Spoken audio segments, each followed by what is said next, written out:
Muy buenas, bienvenidos a este gran día de miércoles. Hoy vamos a tener un programa muy interesante, como siempre. En nuestra tertulia estarán Julio Basurco y Farid Abdeselán. Hablaremos de todos los temas que sean noticia, que sean relevantes a nivel nacional y local. Y luego, en la última parte, como siempre, tendremos nuestra sección de economía, una sección en la que hoy intentaremos aportar soluciones a la crisis económica. Vamos a comenzar, como siempre, por nuestras portadas. El diario El País. Ahí lo ven, el titular principal: Chávez y Griñán mantienen sus cargos después de ser imputados. El Supremo cita a los dos expresidentes andaluces a declarar por el caso de los ERES. La otra noticia que destacamos de la portada del País es que Comisiones Obreras anuncia la revisión del sistema de sobresueldos a sus dirigentes. Pasamos al diario El Mundo. El titular del Mundo reza: intento de soborno al imputado clave del espionaje en Madrid. En una grabación a la que ha tenido acceso El Mundo, el entonces director de la Academia de Policía ofrece al abogado José Pinto doblarle el sueldo si no implica a la comunidad. La fotografía también es para Manuel Chávez entrando al Congreso. Dice: el PSOE mantiene en el escaño a los imputados Chávez y Griñán.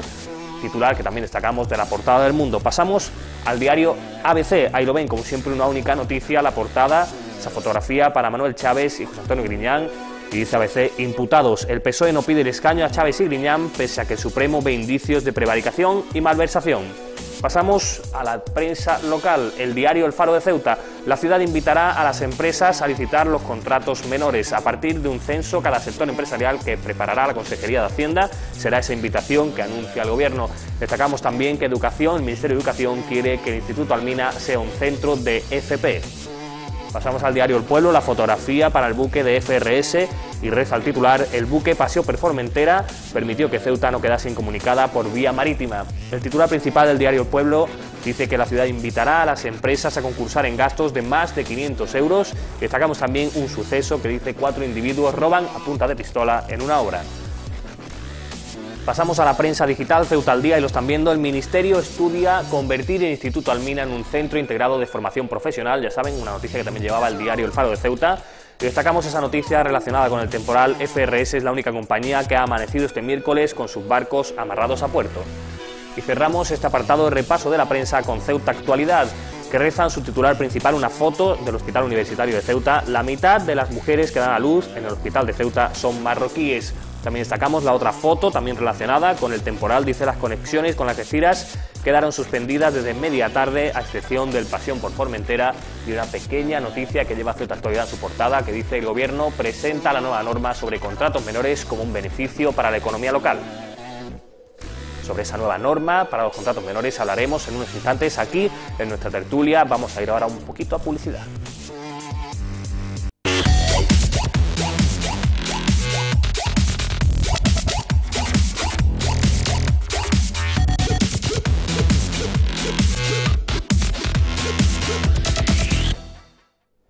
Pues ya estamos aquí de vuelta en Gran Vía y vamos a comenzar nuestra tertulia de ámbito nacional. Siempre nos gusta empezar por lo nacional e internacional, como siempre con Farid. Farid, encantado de tenerte aquí. Gracias. Y Julio, también encantado de tenerte un día más. No son ya pocas las veces que estás viniendo, ya son bastantes las veces que te tenemos aquí. Un placer siempre que me invitas.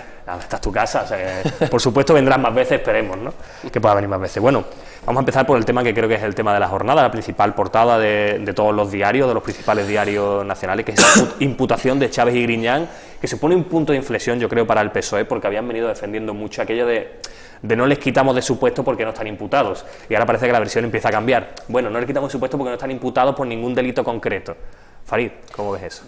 Sí, otro capítulo más de la situación irregular de los seres en Andalucía, y en este caso, bueno, pues afecta a dos varones importantes del PSOE, como Chávez y Griñán, ambos expresidentes de la Junta de Andalucía, y que se encuentran en una situación difícil en el sentido que están imputados por situaciones irregulares, insisto, en lo de Andalucía.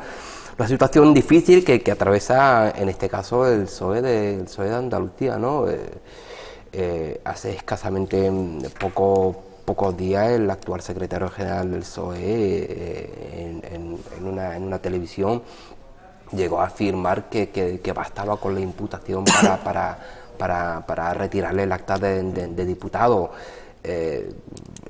No se sabe qué decisión tomará la Secretaría General del PSOE con Chávez y Griñán, pero la verdad es que es un capítulo difícil para el PSOE en estos momentos. Y esto también ahonda un poco más en esa desafección ciudadana, ¿no?, con respecto a la política, no por nada, sino porque Pedro Sánchez, que venía él a venderse un poco como un aire de renovación dentro del PSOE, un cambio de los sistemas de funcionamiento actuales y tal, no vamos a permitir que la corrupción entre en el partido. Y hombre, yo no voy a decir que Chávez y Griñán son corruptos, no tengo pruebas ni tengo acceso al auto, evidentemente, de la jueza, y una imputación, como siempre dice Alfonso Conejo, tampoco significa que nadie sea culpable, pero bueno, sí es indicio de cosas, ¿no? Claro, Julio. bueno, parece que a Pedro Sánchez le crecen los enanos, ¿no?, por momentos. Y bueno, sí, una imputación no es sinónimo de que tú seas culpable, ni mucho menos. Pero sí es cierto que en estos momentos los que estamos atravesando, ¿no?, en los que se exige una regeneración democrática tan profunda, en el que la política está tan ensuciada por tantísimos casos de corrupción y demás, sí que es cierto que la ciudadanía exige, aparte de algo, aunque no estés, no seas culpable del todo, sí que una cierta estética, ¿no? Y por lo tanto, incluso Pedro Sánchez se ha convertido un poco en adalid de eso, ¿no? Al decir, como decía Farid, que con la simple imputación él los quitaría de en medio, por decirlo de manera coloquial. Él asumía esa nueva forma de hacer política, ¿no? Esa nueva estética de la política. Yo creo que el tema de los ERE en Andalucía, el tema de Chávez y Griñán, nos viene a contar un poco, ¿no?, cómo el régimen del 78 está destapando todas sus miserias, ¿no?, toda su basura. Es algo que venía de muchos años atrás, ¿no?, pero tanto la Gürtel como los ERE, como tantísimos casos de corrupción, la púnica, los sobresueldos del PP, son muchas cosas que vienen de décadas atrás, pero parece que ahora, por esa presión ciudadana exigiendo regeneración, exigiendo limpieza, los medios de comunicación y diversos poderes fácticos se ven obligados a presionar y a sacarlo a la luz, y vemos toda la putrefacción que había debajo de ese régimen del 78, ¿no? Sí, quizás sea de lo poquito para lo que ha servido la crisis, por decirlo de alguna forma, porque ya decíamos aquí también en Gran Vía que parecía que la crisis económica, y lo decíamos en relación a los datos que se publicaban ayer sobre deuda pública en España, bueno, ha servido para aumentar el gasto público, quizá no orientado a las cosas que más interesan a la ciudadanía, evidentemente, porque la ciudadanía no está saliendo de la crisis, está saliendo de la crisis los bancos, o al menos eso dicen la cifra, es decir, la gente sigue sin tener dinero, en cambio los bancos siguen aumentando sus beneficios, y esto no deja de ser más que un poco un reflejo de eso, ¿no?, de toda esa presión, como decía Julio, ¿no?, que se ha ejercido a raíz de la crisis, ¿no?, que se está exigiendo un poco más a los partidos políticos. Así es, yo intentaré verle la parte positiva a esto que se llama crisis. Yo creo que la crisis ha provocado que se vayan multiplicando y que vayan aflorando a la luz pública los distintos casos de corrupción que afectan a los dos grandes partidos, en este caso al Partido Popular y al PSOE. Julia ya comentaba la Gürtel, la verdad que para la Comunidad Valenciana haría falta un capítulo especial para hablar de corrupción, ¿no?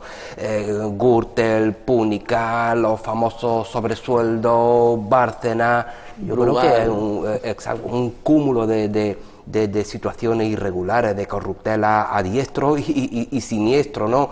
Y donde la ciudadanía exige una regeneración política, no ya solo estética, Julio, sino estética y ética, ¿no? Yo creo que, sinceramente, con el hecho de estar imputado, es decir, que hay cierto indicio de culpabilidad de un delito, yo creo que eso bastaría para que cualquier político, en este caso Chávez o Griñán, por poner un ejemplo, tome la determinación de dejar su acta de diputado en tanto cuanto no se resuelva esta situación. Insisto, una situación que la ciudadanía exige aire nuevo, que se abran las puertas y que definitivamente acabemos con este bipartidismo errante y casposo que campa a sus anchas desde hace ya 36 años y que está demostrando que es necesario nuevas formaciones con aire fresco, que de una forma diferente de hacer política, de una visión diferente de cómo gestionar la cosa pública. No solamente el bipartidismo, no olvidemos también, por ejemplo, Convergencia y Unión, que es un caso claro de esa casta parasitaria de la política, el caso Palau, el caso Pujol, ¿no?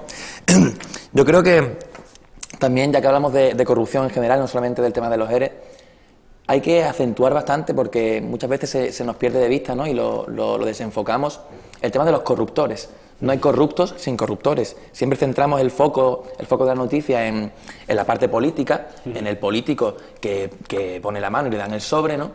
Pero hay que hablar muchas veces también del que da el sobre, ¿no? Del corruptor, de la parte privada, que a fin de cuentas la corrupción no es más que ese mecanismo por el cual mandan los que no se presentan a las elecciones, ¿no? Hay un empresario, un gran empresario, que pone un sobre para que el político de turno le dé una concesión administrativa, etcétera, etcétera. Por lo tanto, ese descrédito de la política muchas veces es curioso que no vaya acompañado de un cierto descrédito también del gran mundo empresarial, ¿no? Que no existe uno sin el otro, no existe la corrupción política sin la corrupción del gran mundo de la empresa privada. Sí, sí, eso está claro. Esas injerencias, evidentemente, de los grandes, bueno, lobbies, llamaremoslo así, de los grandes lobbies que, claro, pretenden que las políticas de los diferentes gobiernos, en este caso el gobierno de Andalucía o el gobierno de Cataluña, como has nombrado tú, incluso el gobierno central, pues terminen beneficiando a sus intereses particulares como sectores económicos o como potencias económicas, ¿no? Lógicamente. Vamos a cambiar de asunto, porque creo que ha quedado nuestra postura, la de aquí, que estamos aquí presentes, bastante clara, ¿no?, en referencia a todo el asunto Chávez y Griñán. Y vamos a hablar de Grecia, que también es bastante noticia estos días. Llevamos desde prácticamente que terminaron las elecciones, incluso antes, ¿no?, que terminaran las elecciones griegas, hablando de Grecia, porque es importante. No se quiere hacer el paralelismo, parece que hay un cierto miedo a hacer el paralelismo con España, pero existe un cierto paralelismo, aunque no seamos lo mismo, evidentemente. Y bueno, Grecia está negociando con el Eurogrupo y ayer parece que todo estaba roto y hoy parece que se anuncia, bueno, si no me equivoco, ayer a última hora anunciaba el ministro griego de Finanzas, Varoufakis, que Grecia va a aceptar una ampliación de ese rescate financiero, y no sé si eso es exactamente lo que quieren los griegos, Julio.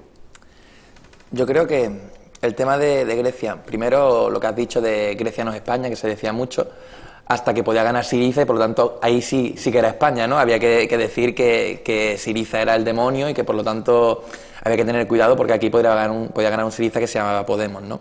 Ahí entonces parece que Grecia sí era un poquito más España. El tema de la negociación de Varoufakis con el Eurogrupo y tal, a fin de cuentas la política no es más que correlación de fuerzas.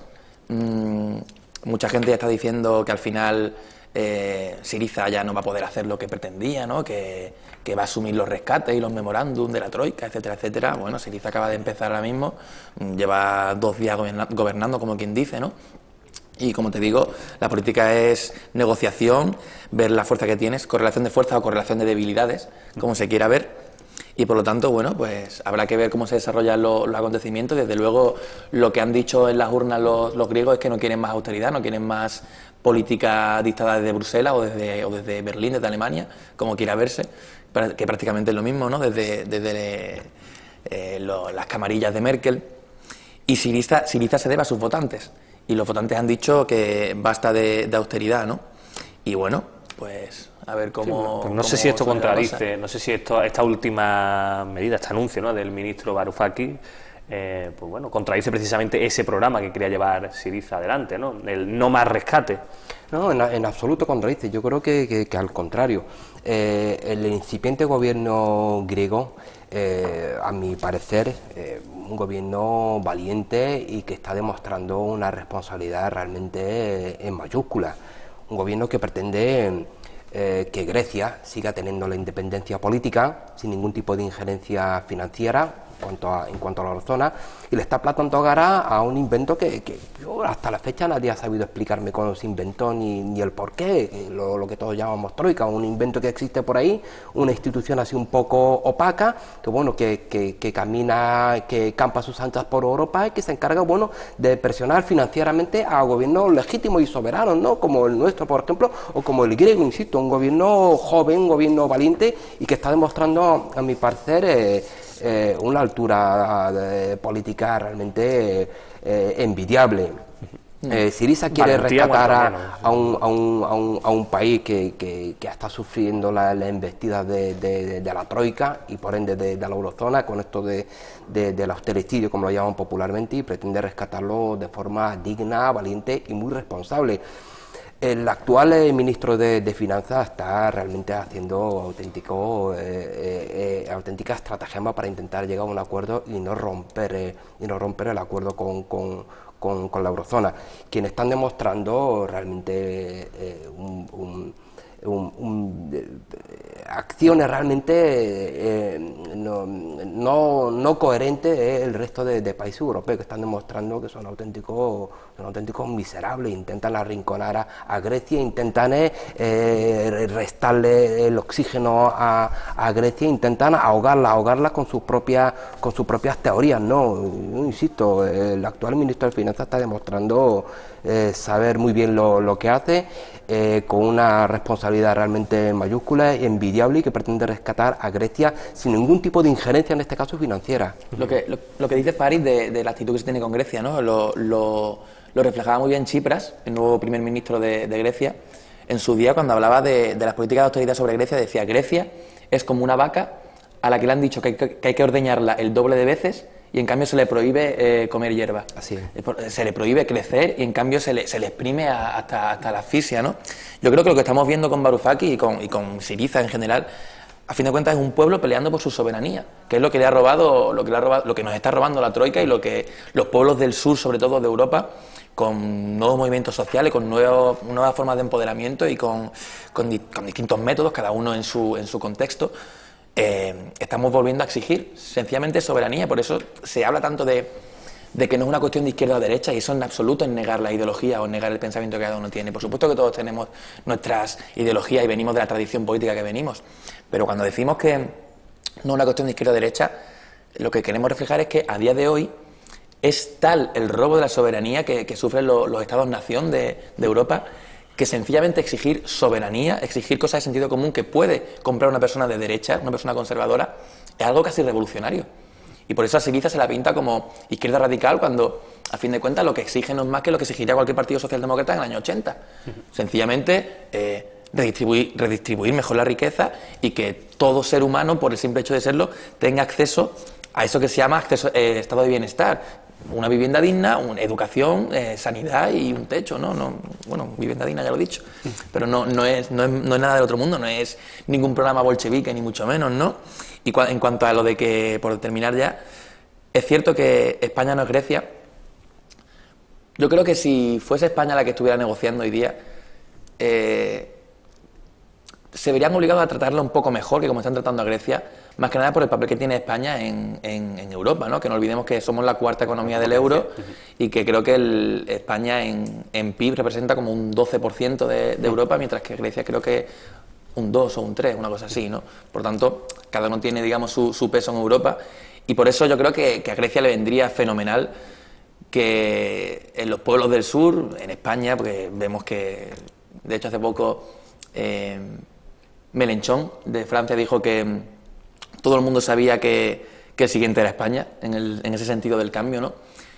Que al primer gobierno que ha reaccionado, que ha sido el de Grecia, le viene de perlas, y cuanto antes que los demás gobiernos empecemos también, a los demás países, a actuar y a cambiar nuestros gobiernos en pos de un gobierno que realmente defienda la soberanía de los ciudadanos. Esta situación con Grecia, ahí me gusta analizarla, porque me demuestra un poco qué es Europa, ¿no? Es decir, esa unión en principio monetaria, luego pasó de ser una unión meramente monetaria a ser algo más, y en principio con la intención de favorecernos unos a otros, ¿no? Es decir, de ayudarnos en los malos momentos. Quiero decir, es como un grupo de amigos o una familia que, bueno, estamos aquí, lo que vamos a hacer, como tenemos cosas en común y somos una familia, ayudarnos unos a otros, ¿no? Y precisamente con el asunto de Grecia se está demostrando que para nada, por lo menos es la sensación que a mí me transmite, ojo, como persona, Europa, que para nada Europa significa esa unión que de verdad debería regir en Europa, ¿no? Es decir, a Grecia, que necesita ayuda, y es obvio que necesita ayuda económica, en vez de ayudarla le estamos presionando, obligándola a pedir rescates que no quiere pedir,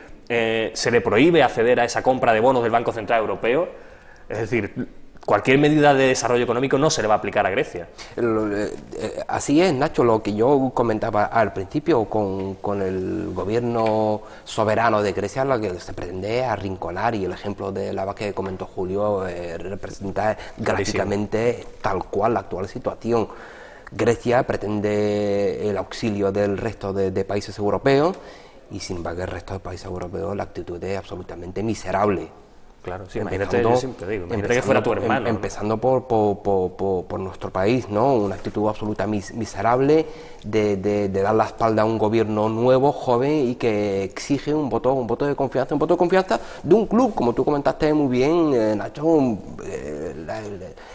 el objetivo es todos a una, que tan siquiera se hizo tal cual, se construyó Europa a prisas y corriendo, siguen faltando una serie de piezas que realmente conformen una Europa unida. La actual unión monetaria no es tal, hay países que forman parte del continente europeo y sin embargo no forman parte de la eurozona. La actual configuración de lo que llama la cohesión social es algo inexistente en Europa. Hay muchísimas piezas que requiere todavía el puzzle de Europa para realmente conformar un continente único, insisto.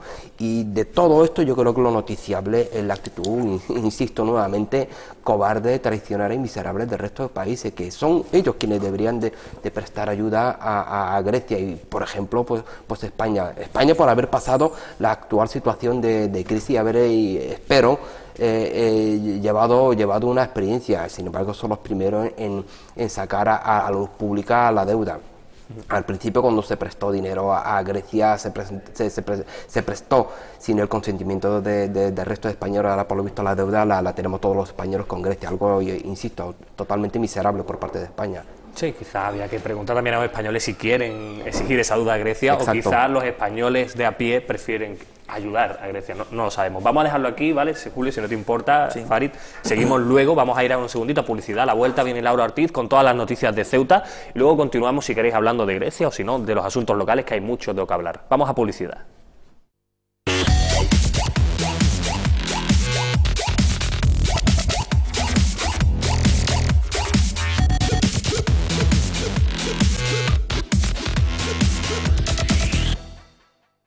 Ya estamos aquí en Gran Vía de vuelta y vamos a conocer las noticias de Ceuta de la mano de Laura Ortiz. Laura, ¿cómo va la mañana?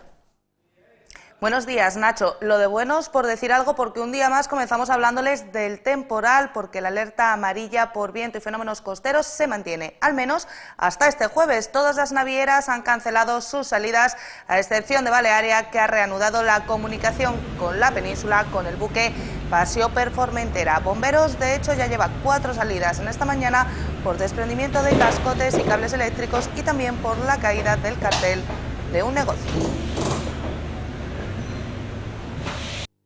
Y vamos con más cosas. Los plenos extraordinarios previstos para la jornada de este jueves quedan aplazados hasta el viernes. La causa de este retraso son las dudas sobre la legalidad de la Comisión de Hacienda que se celebraba este miércoles, motivadas por la ausencia de una representante del Grupo Popular necesaria para aprobar la urgencia de la misma.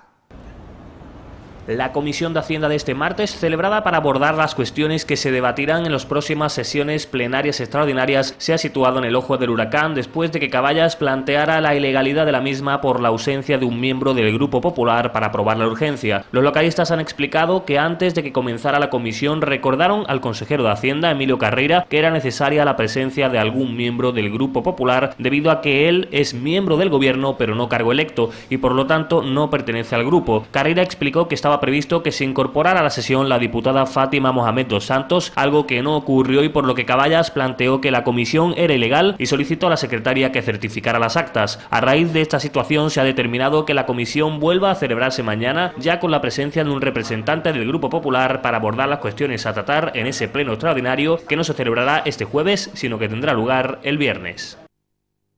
Pues precisamente ayer, tras el Consejo de Gobierno, se celebraba la comisión informativa presidida por Emilio Carreira para fijar la fecha del pleno extraordinario, una presidencia con la que mostró su desacuerdo la oposición, tal y como les hemos contado. Un desencuentro al que Carreira quitó importancia, así lo explicaba.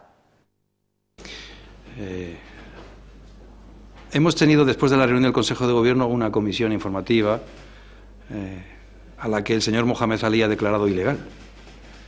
El señor Mohamed Ali, el portavoz de Caballas, el colíder de Caballas, ha declarado esa comisión informativa ilegal porque, de acuerdo con lo que establece el reglamento vigente de la Asamblea, la presido yo. Y entonces, después de aproximadamente 13 años, el señor Mohamed Ali ahora declara ilegal una comisión informativa presidida por un no electo. Pero le he dicho que no se preocupe, que si en todo caso la comisión fuera ilegal, porque así lo dictaminara un juez, porque claro, es que ya atribuirse también la determinación de lo que es legal y lo que es ilegal, un diputado de la Asamblea, es un poco ya hasta preocupante, cosa a la que él ha respondido. Todo esto consta en acta, pero eso yo se lo estoy reproduciendo. Pero esa es mi ley, ha dicho. Muy bien. Yo le digo que he tenido hoy una sorpresa, no grata, evidentemente, porque yo pacté hace muchos años este reglamento con el señor Alí. Y quiero decirles que se pactó sin que se leyera un solo artículo. La única condición que me pusieron para llegar a un acuerdo por unanimidad es que los portavoces cobraran 600 euros más. Pues el Movimiento por la Dignidad y la Ciudadanía ha denunciado la decisión del Gobierno de la ciudad de aprobar por decreto el pago a los miembros del Ejecutivo y altos cargos de la ciudad del porcentaje de la paga extraordinaria de diciembre que dejaron de percibir en 2012. Fátima Hamed ha explicado que mientras que los funcionarios han tenido que pelear esta devolución en los juzgados, los miembros del Gobierno la cobrarán vía decreto.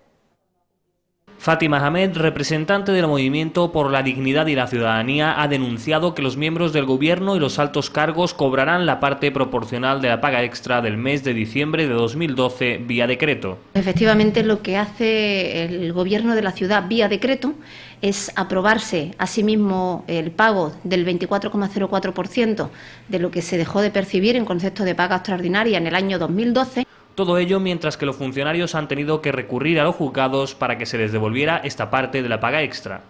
Como digo, ellos lo hacen vía decreto, vía decretazo directamente firmado por el consejero de Hacienda, cuando los funcionarios y funcionarias de la ciudad y los sindicatos también han tenido que pelearlo en los juzgados y han tenido que conseguir esa subida en los juzgados. Hamed no entiende que el Ejecutivo, defensor de una medida que aseguraba contribuía al equilibrio presupuestario, haya optado ahora por un decreto para que sus miembros la cobren.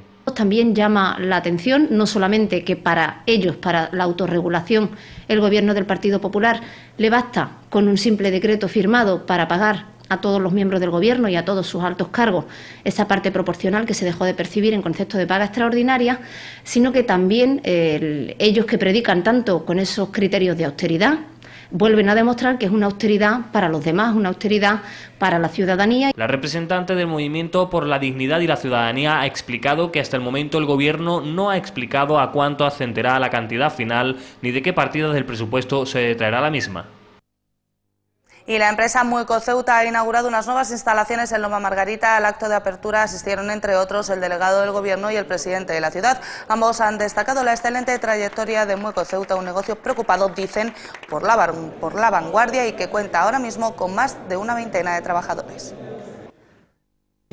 Y decir que este proyecto es la ilusión que todo empresario quiere llegar. Es el fruto de mucho esfuerzo, lucha, trabajo por parte de mi familia y, como no, del equipo humano y profesional que me rodea. Esto es un ejemplo de lo que se pretende con nuestra ciudad. Es ampliar horizontes, es tener visión de futuro, es el hacer cosas iguales pero distintas a su vez. Prosperar significa avanzar, significa mejorar, significa tener como meta la excelencia, y yo creo que todo eso se está consiguiendo en Mueco Ceuta. Pues Nacho, hasta aquí la información de esta mañana de miércoles. A ustedes que están en casa, recordarles que volvemos a partir de las 8:30, que van a tener toda la información sobre cómo va evolucionando el temporal. Y mientras tanto, si están en casa, sigan disfrutando de Gran Vía con Nacho Gallego. Pues muchas gracias, Laura. Ahí veían, ¿no?, al presidente y al delegado del Gobierno en la inauguración de unas instalaciones privadas particulares de una empresa propia. Entiendo que lo hacían por el interés que tendrá para Ceuta el posible potencial económico, ¿no?, de esa empresa, de la estructura de Ceuta. En fin, no vamos a entrar en ese asunto, que ya hay mucho de lo que hablar sin necesidad de entrar ahí, que resulta interesante. Vamos a empezar hablando de esa decisión del Gobierno de eliminar ese tope de 500 euros para los contratos menores, es decir, desde hace un mes y medio decían que se iban a sacar licitación, o se estaban sacando licitación todos los contratos menores, inferiores de 18.000 euros, evidentemente, pero superiores a 500 euros. Ahora el Gobierno da marcha atrás, eso lo hemos estado debatiendo aquí en Gran Vía varios días, y puntualizaba ayer Emilio Carreira por la tarde que, bueno, que se da marcha atrás, pero que se hace para beneficiar a las empresas ceutíes y que de hecho se va a hacer una especie de censo de empresas ceutíes a las que se va a ofertar esos contratos menores, que no se van a sacar a licitación, se van a contratar a dedo, como su nombre indica, contratos menores sin necesidad de adjudicación directa, y se va a hacer a empresas ceutíes. ¿Cómo ves este asunto, Fari? Los argumentos del Gobierno son absolutamente falsos, ¿no?, y que para nada reflejan la realidad. El punto de inflexión que eran los 500 euros para licitar obras menores, los datos así lo reflejan. Hay empresas locales que se han beneficiado evidentemente de este cambio de criterio, y sin embargo ahora lo que pretendía el gobierno un mes y medio ha sido claudicar a intereses financieros, promotores de vivienda, constructores, empresarios en definitiva. Han obligado que este gobierno una vez más vuelva a echar para atrás una decisión tomada por todos, una decisión que supone cambiar el documento contable, el documento presupuestario, el capítulo 19, la base de ejecución, y cambiarlo y en este caso en contra de los argumentos del gobierno, añadir más trabas administrativas a la hora de acceder a un contrato menor. Nuestra denuncia está clara, ya apareció en el informativo una comisión absolutamente alegal, que no contó con el visto bueno de ningún portavoz del Partido Popular, con el voto en contra de Caballa, y el resto de la oposición sorprendentemente se abstuvo. Una comisión, como dijo muy bien Alín, una comisión ilegal que pretendía llevar un acuerdo sin el quórum necesario y llevar una urgencia a un pleno monográfico donde el reglamento impide totalmente la posibilidad de presentar urgencias. Creo que este gobierno, como dijo muy bien ayer Alí de forma muy gráfica, se ha vuelto a bajar los pantalones frente al lobby de la construcción, al lobby empresarial. Y insisto, y abrir la posibilidad de empresas no locales, en contra de los argumentos del gobierno. Cuando se puso el tope de 500 euros, los primeros beneficiarios eran la empresa Ceutí y en definitiva la economía local. En este caso, a quienes van a beneficiar son las grandes superficies. Sí, claro, a salida a licitación puede concursar cualquiera. Bueno, en este caso, los contratos menores de 18.000 euros lo que van a hacer es no salir a contratación. Exacto. Pero bueno, una medida que en principio aparentaba o parecía ir encaminada a lograr una mayor transparencia o un mayor control de las contrataciones, y que se elimina, Julio. Claro, mediáticamente parece como que se vende como lo contrario de lo que en realidad es, ¿no? Según la oposición. El gobierno local pretende venderlo como un ejercicio de transparencia, de justicia social por el comercio ceutí, por la empresa ceutí y tal. Y bueno, vemos como la oposición le dice que no, que precisamente es eso que hace tanto el PP, ¿no? De darle la vuelta a las cosas, darle la vuelta a los números, y al final, como siempre, hay ciertos intereses detrás, ¿no? Lo que decía Farid de lobbies de constructores, de intereses muy concretos, lo que hablábamos antes, ¿no? Sin entrar dentro del terreno de la corrupción, ¿no? de esa ilegalidad, pero sí que es, a fin de cuentas, el que no se presenta a las elecciones, el que le dice al Estado o a la Administración lo que tiene que hacer, ¿no? Aquello que se decía de que el Estado es la forma por la que la clase económicamente dominante se convierte en clase políticamente dominante, ¿no? Pues lo que vemos un poco es que vemos cómo el poder político claudica ante el poder empresarial, ¿no? Que esto, desde Ceuta, podríamos enlazarlo, que no sé si lo íbamos a hablar luego, con el tema de Melilla, ¿no? Con la sociedad autónoma, con las últimas detenciones que ha habido.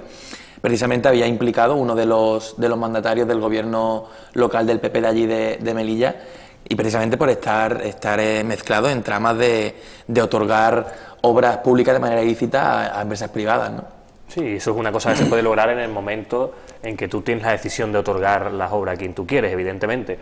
Es decir, si te saltas los trámites, lo que quiero decir es que si todos los contratos mayores de 500 euros tienen que estar sometidos a control, por decirlo así, a control en el sentido de tienen que pasar un proceso de licitación, sí, es mucho más difícil caer en lo que decía Julio, ¿no? En una adjudicación corrupta, por decirlo de esa manera. Y hablabas tú ahora, Farid, de esa suspensión del pleno extraordinario, que es algo que a la ciudadanía le puede chocar, ¿no? O sea, ya estaba previsto, estaba todo preparado. Y precisamente ayer, cuando llega esa comisión, y lo explicabas tú muy bien, ¿no?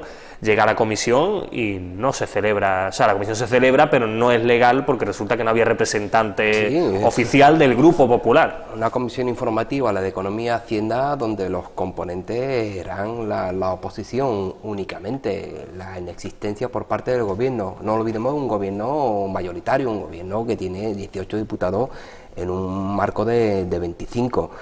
un gobierno que está demostrando que es auténticamente un gobierno del despropósito, un gobierno que va a rebufo de sus propios fallos, ¿no?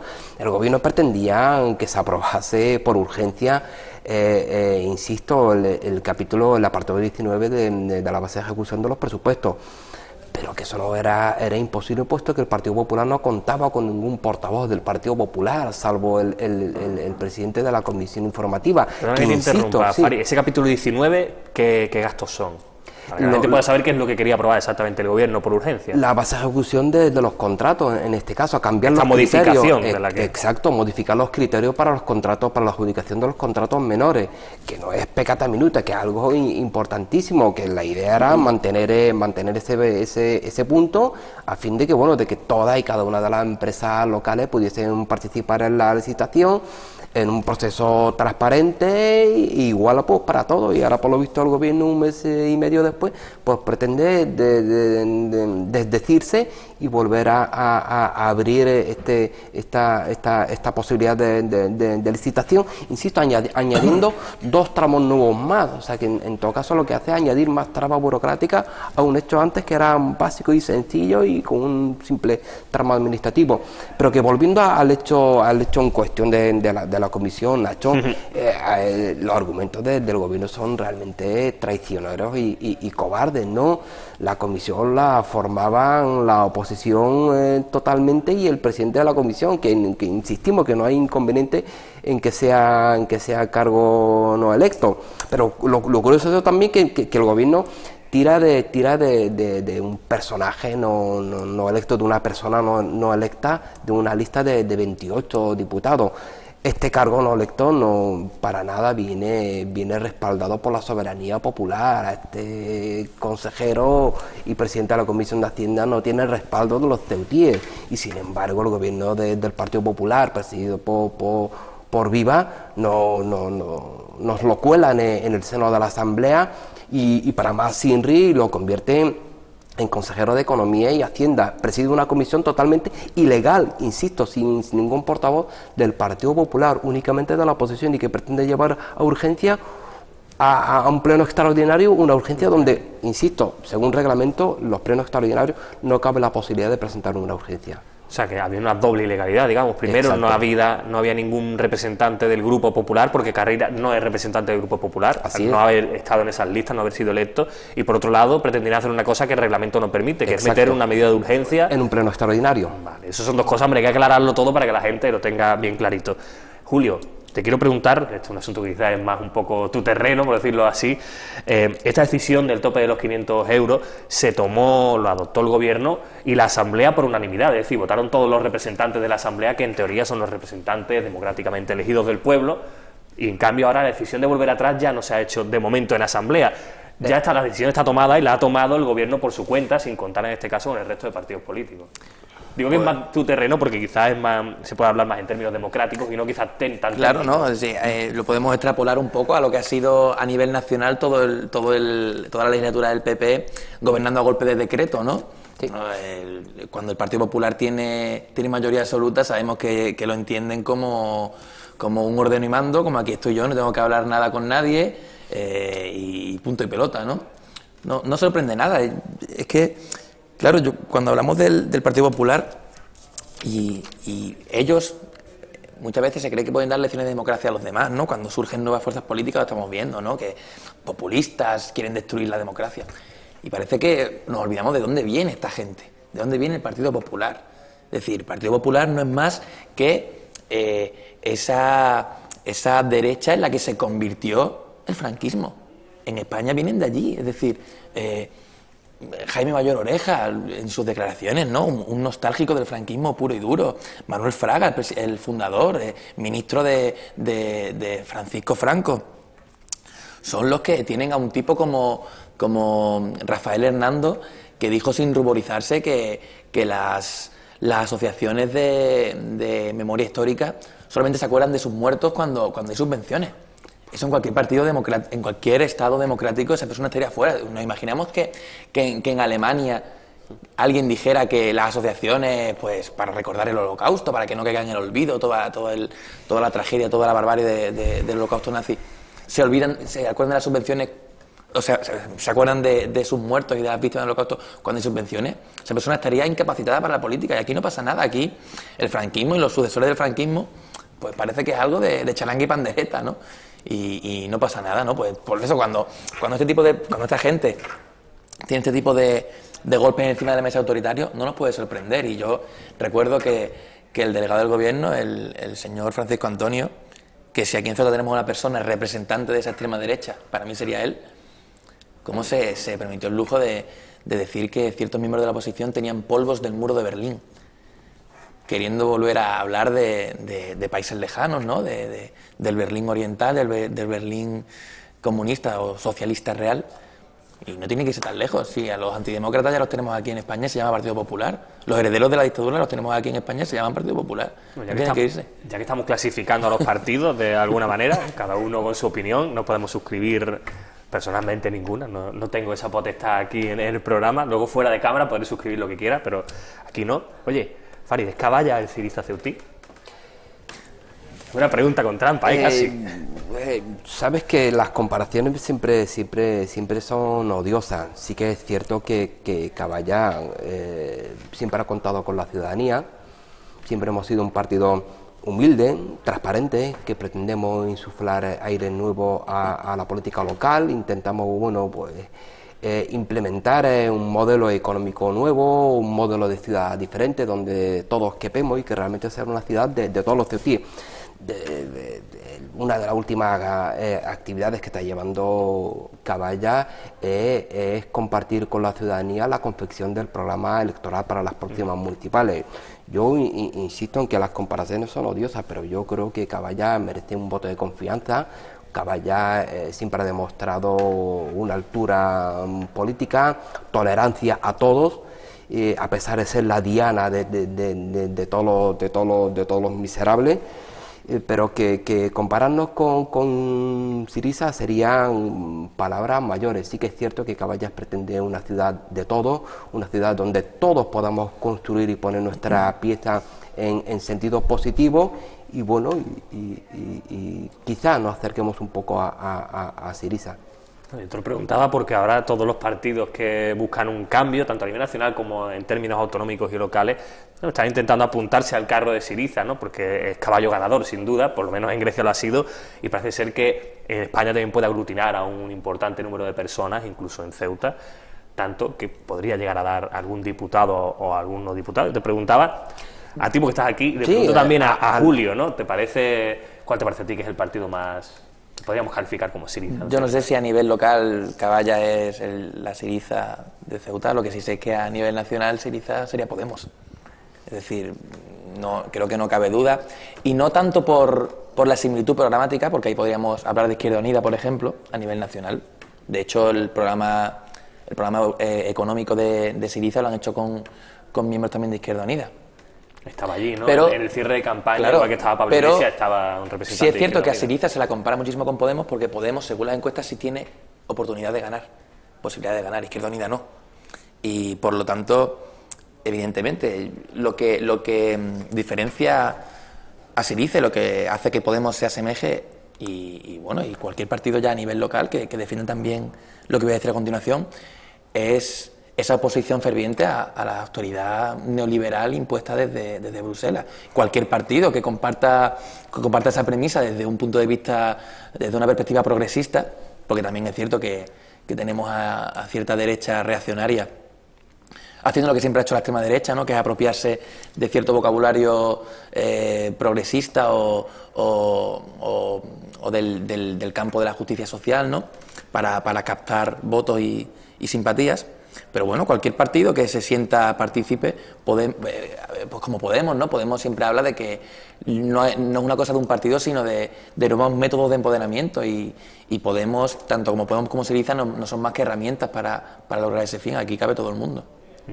Eso es lo bonito que tiene la democracia también, ¿no? A veces, el dar, lo bonito que tiene, como debería funcionar, lo bonito que sería si funcionara como debe funcionar la democracia, que es el escuchar a todos, ¿no? El recoger esas diferentes opiniones e intentar encauzarlas en interés común, ¿no? Sí, cuesta muchísimo poder hacer que tu voz llegue, Nacho, porque hay un montón de obstáculos por parte de la derecha más agresiva y por parte del progresismo absolutamente desenfocado, ¿no?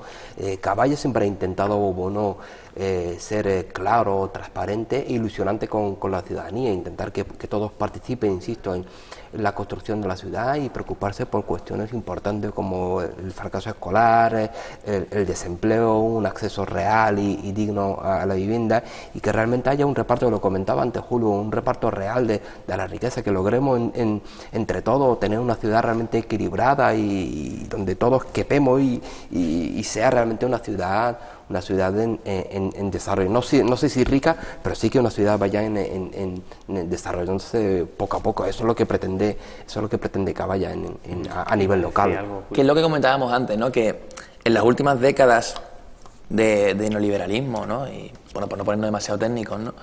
En las últimas décadas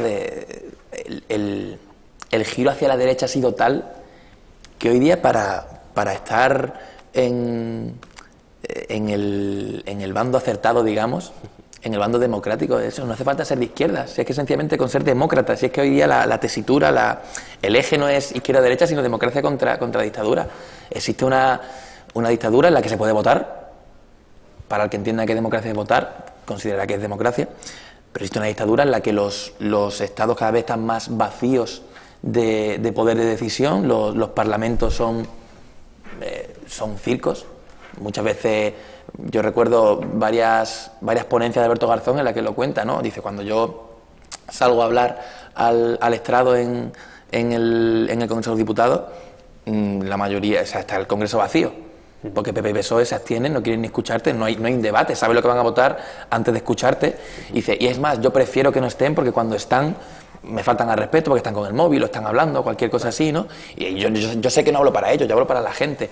Pues eso, el Parlamento no es un parlamento, ahí no se parlamenta nada, ahí no se habla nada.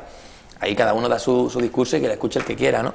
Y por lo tanto, claro, hay tal vaciamiento de democracia que hoy día con exigir democracia, con exigir que todo el mundo tenga los recursos más básicos cubiertos y con exigir soberanía, ya es suficiente, ¿no? Por eso digo que cabe todo el mundo, cabe todo el que se considere demócrata. Otro día, si Dios quiere, hablaremos de la disciplina de voto, que es una cosa muy interesante, bastante ilegal, según la Constitución, pero muy interesante. Bueno, muchas gracias, Julio, por haber venido y acompañarnos hoy aquí. Farid también, encantado de tenerte un día más. Gracias por dejarnos vuestras opiniones. A ustedes, aguanten un segundito en publicidad, que enseguida estamos aquí con una sección económica en la que hoy vamos a intentar proponer soluciones a la crisis. Otras semanas hablábamos de los problemas que dieron lugar a la crisis económica. Hoy vamos a escuchar a profesionales, a expertos que hablan de las soluciones. Será después de publicidad.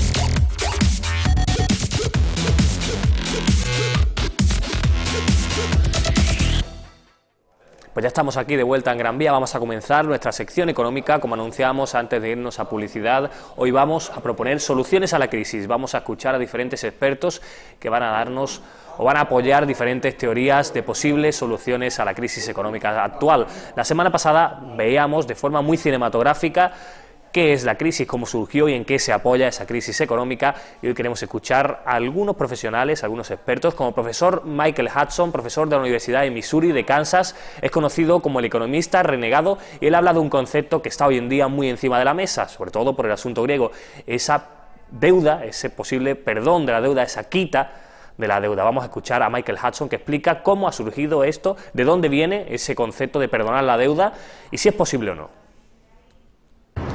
The only way to do it is to wipe out the debts that can't be paid. If mortgages are $500,000 on a $250,000 house, you've got to write down the mortgage to the market price, and you've got to have the creditors take a loss for their bad loans.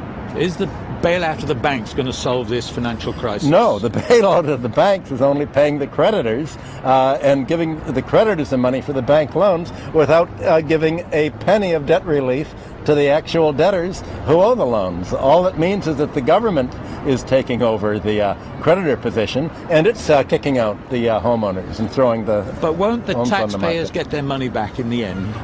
If the debts are if the taxpayers could get their money back, then you can be sure that private enterprise would have come in and they would have bought the mortgages. If you have the marketplace not buying the mortgages, if you have the bank saying these are junk mortgages and this is toxic waste, how on earth can the taxpayers make money off toxic waste? Is it really a good investment for the taxpayers to come in and bail out the banks that say we've made junk mortgages and this is toxic waste and we weren't able to sell it to find a greater fool? There's no way the taxpayers can make money on it. Yes, antiquity managed to last for 3,000 years without a financial bubble, without an economic bubble, and continually restoring order. And antiquity realized something that the modern economists don't. They realized that debts tend to grow in excess of the ability to pay.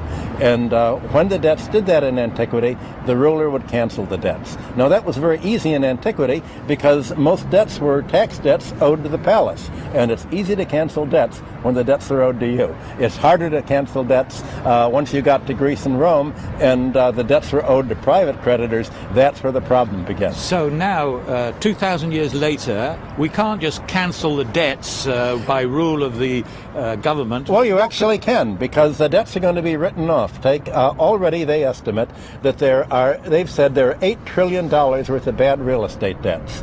Now, if the government would have just let market conditions take their place, when Lehman Brothers went bankrupt in September, Lehman Brothers mortgages were trading on the market at 22 cents on the dice. And one way or other, the debts are going to have to be written down to the ability to pay. Otherwise, they're not going to be paid.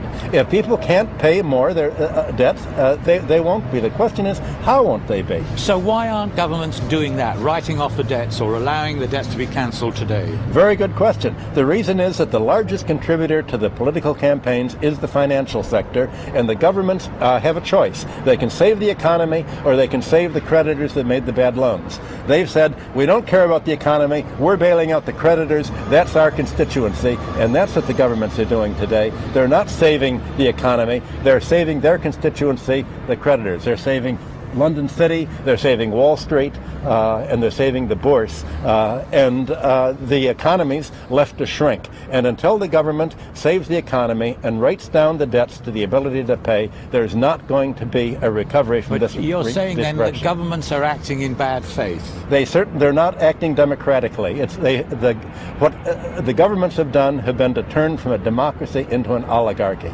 and we're seeing an oligarchy and in fact a kleptocracy emerge here. And the governments are not doing what the people have expected them to do. They're not representing the interest of their constituents.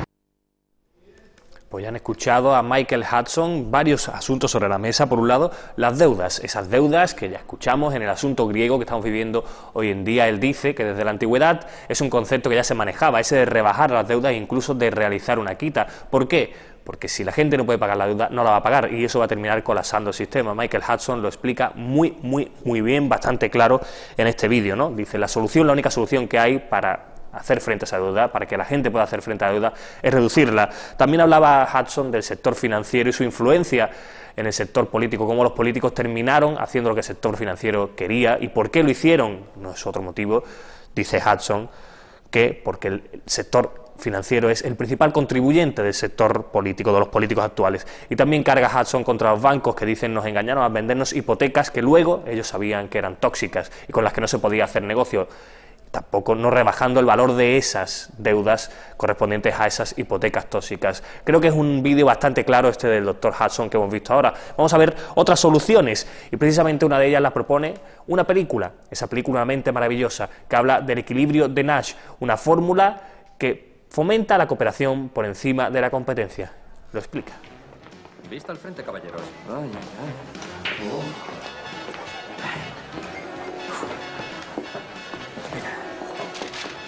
Nash, ¿puedes dejar de revolver tus papeles 5 segundos? Imposible. No voy a invitaros a cerveza. No estamos aquí por la cerveza, amigo. Oh. ¿Alguien más cree que se mueve a cámara lenta? ¿Creéis que querrá una boda a lo grande?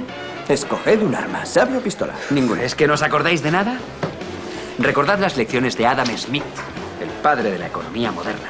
En la competencia, la ambición individual beneficia bien común. Exacto. Entonces, sálvese quien pueda. Y a los que dé calabazas les tocarán sus amigas. No me dará calabazas. Sí, claro. Más vale rubia en mano que morenas volando, ¿no? Eso no lo diría Adam Smith. Ojo, que nadie se mueva. Está mirando hacia aquí. Creo que está mirando a Nash. Oh, por Dios. Bueno, puede que parta con ventaja, pero en cuanto abra la boca... ¿Os acordáis de la última vez? Sí, cómo no. Inolvidable. Pasará a los libros de historia.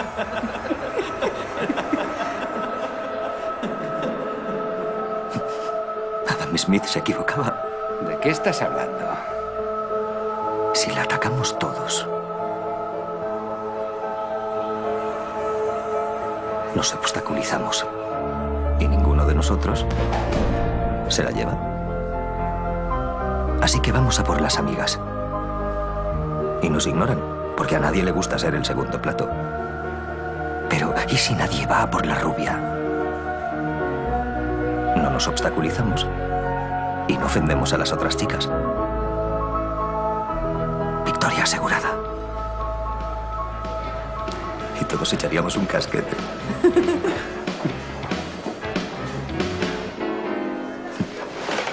Adam Smith dijo que para el mejor resultado, cada miembro del grupo debe hacer lo mejor para él, ¿no? Eso dijo Dios. Incompleto, incompleto. Sí, porque para conseguir el mejor resultado, cada miembro del grupo debe hacer lo mejor para él mismo y para el grupo. Nah, si es un truco para quedarte con la rubia, vete al cuerno. La dinámica rectora, caballeros, la dinámica rectora. Adam Smith se equivocó. Otra vez.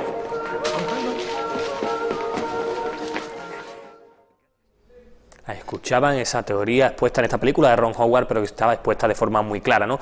Esa cooperación frente a la competencia, eso que decía al final de este trozo, ¿no? Que decía ese equilibrio que no implica el mejor resultado para todos, sino el mejor resultado individualmente.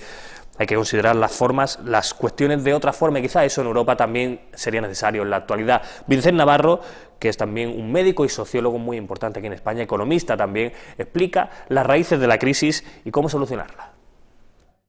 Hay que romper con esa imagen de un determinismo económico en el que la voluntad política es que no hay otra alternativa.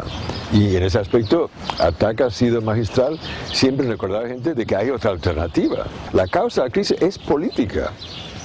No es financiera, es política. Lo que en este momento estamos viendo es la victoria del neoliberalismo. O sea, que desde el punto de vista, la victoria, el neoliberalismo es la ideología del capital, sobre todo protagonizado por el capital financiero. O sea, que esto es lo que es el neoliberalismo.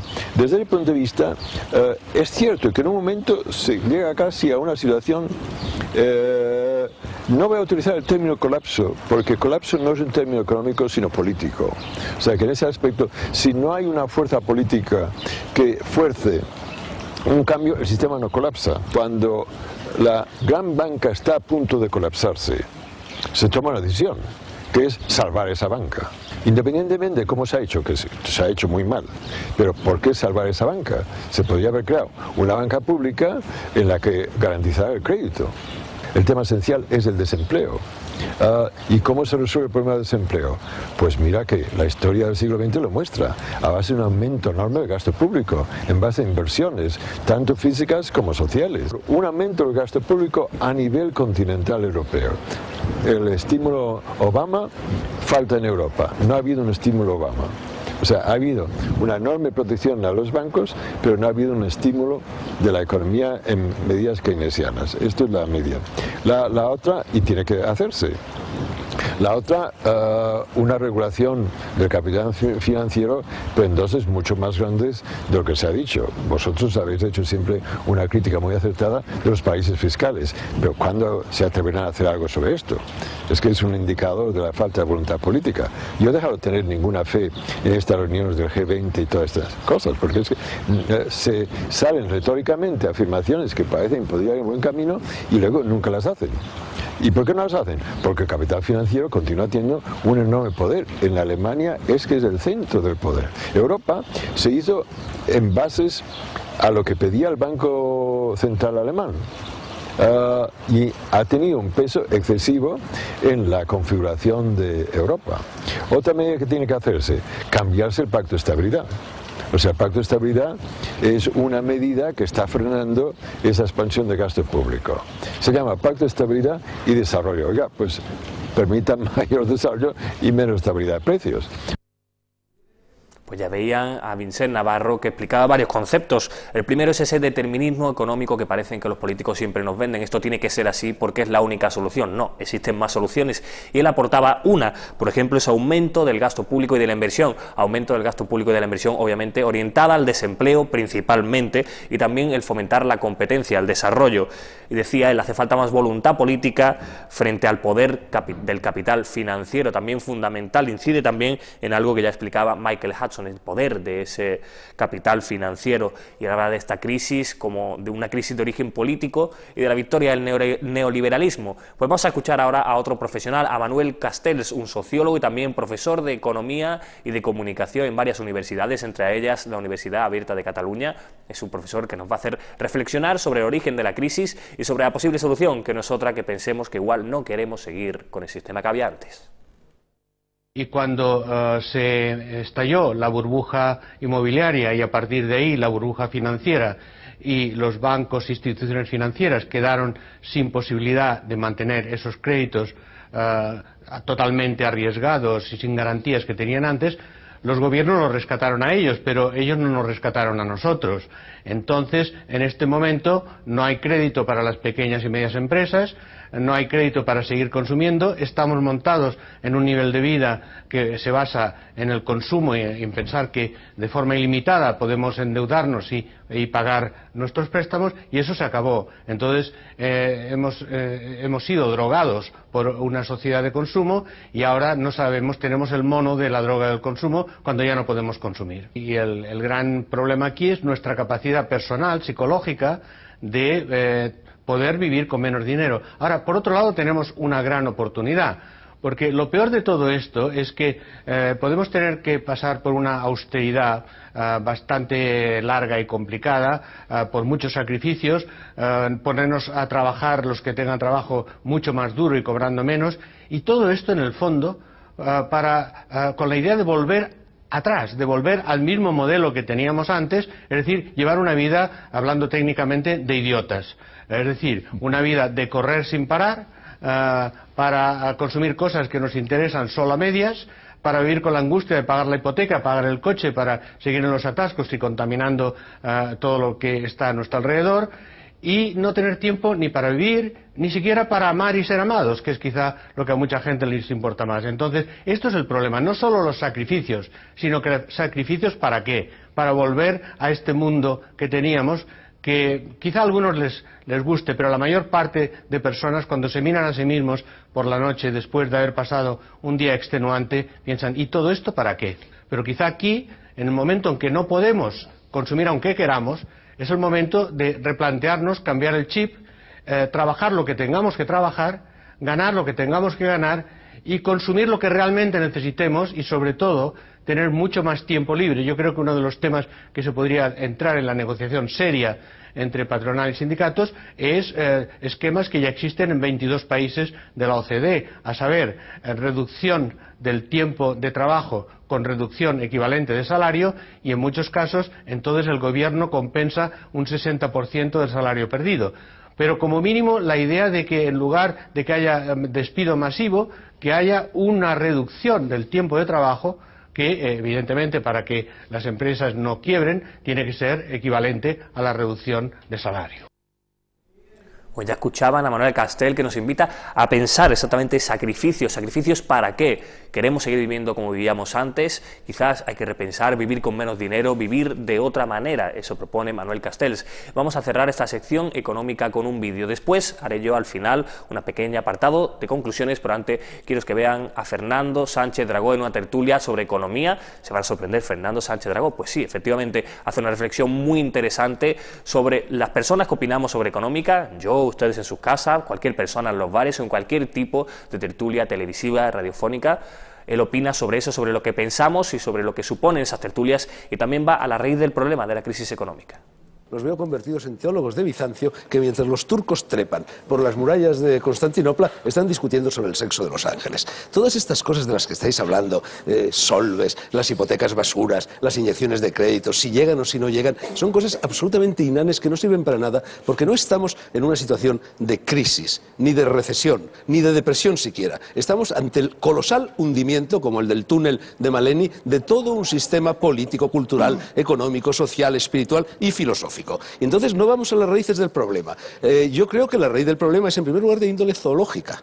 Es decir, sencillamente, en el planeta Tierra no caben 6.000 millones de egos consumiendo, devorando, trabajando. Es decir, no hay comida, no hay trabajo para 6.000 millones de personas en este planeta. Hay una ley zoológica inflexible que dice que cuando una especie animal se reproduce por encima de lo que su hábitat consiente, esa especie extingue. Y el ser humano está en un proceso de extinción. Y lo siento amargar las Navidades a quienes me están escuchando. Y luego es un problema filosófico, por el amor de Dios. O sea, es la economía de consumo. Y es una economía que, como la cúpula de Barceló, que no es cúpula, por cierto, que es bóveda, porque lo que ha pintado Barceló es la bóveda, que es lo que está debajo, y no la cúpula, que es lo que está encima. Pero es como lo que se está cayendo sobre nuestras cabezas, como la bóveda de Barceló, es una economía que está basada en el consumo, y en la inyección de créditos, es decir, montada absolutamente sobre el vacío. Nos piden que demos más dinero a esos mismos bancos que nos han engañado, que han sido en el mejor de los casos incompetentes y en el peor de los casos estafadores, que nos han estafado, que nos han arrebatado nuestro propio dinero. Nos piden que de nuestro bolsillo, porque el dinero público sale de nuestro bolsillo, demos más dinero a esas personas para que sigan montando bóvedas de Barceló hasta el infinito. Bueno, eso se va a caer antes o después, se va a caer sobre nuestras cabezas. Entonces todas estas cosas de las que habláis, de verdad, no afectan a las causas primeras, a las causas remotas, solamente a las consecuencias de esas causas remotas. Pues ya escuchaban a Sánchez Dragó comparando el sistema de consumo actual con esas bóvedas que terminarán cayendo sobre nuestras cabezas. Quiero cerrar este apartado dedicado a la economía, pues resumiendo un poco lo que hemos expuesto aquí hoy, esas diversas soluciones a la crisis. Hemos escuchado a varios profesionales, a Michael Hudson, al equilibrio de Asia, esa teoría tan importante, hemos escuchado a Vicent Navarro, a Manuel Castells y finalmente a Sánchez Dragó. ¿Y qué nos han dicho? Pues yo voy a hacerle un pequeño resumen que creo, pero por supuesto es mi resumen, pero creo que es la esencia de lo que se ha dicho aquí hoy.